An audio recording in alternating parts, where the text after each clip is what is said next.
Hi అండి, నేను మీ గణేష్. ఈరోజు తొట్లకొండ బౌద్ధరామాన్ని మీకు చూపించబోతున్నాను. మీరు ఇక్కడ చూసినట్లయితే ఇక్కడ కనిపిస్తున్న వృత్తాకార స్తూపాలన్నింటినీ ఉద్దేశపూర్వక స్తూపాలు అంటారు. వీటిని ఇక్కడికి చూడడానికి వచ్చే విజిటర్స్ కట్టించినట్లుగా చెప్తున్నారు.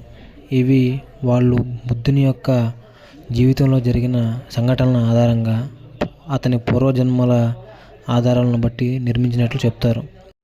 ఈ కట్టడాలను కట్టడానికి పూర్తిగా ఇటుకలను వాడడం జరిగింది. ఇటుకలు కూడా 1.5 అడుగు పొడవు, 1 అడుగు వెడల్పుతో చాలా పెద్దవిగా ఉన్నాయి.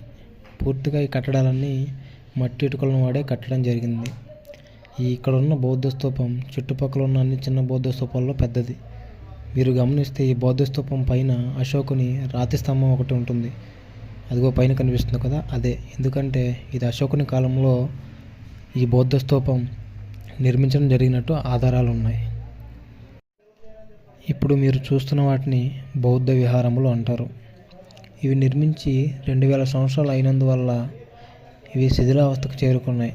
కానీ అప్పట్లో ఇవి 6 అడుగుల ఎత్తుతో పైకప్పుతో మనుషులు నివసించడానికి వీలుగా ఉండేటువంటివి.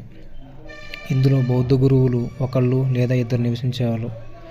అక్కడ కనిపిస్తున్న బౌద్ధ స్తూపం చుట్టూ ఇలాంటి విహారములు మొత్తం 72 ఉన్నాయి.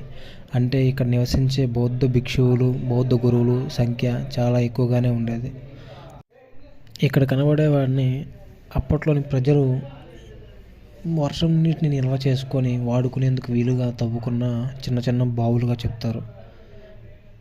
మరో విధంగా తొట్లు అని కూడా అంటారు. అందుకే ఇక్కడ అనేకమైన తొట్లు తవ్వడం వలన ఇది తొట్లకొండగా ప్రసిద్ధి చెందింది.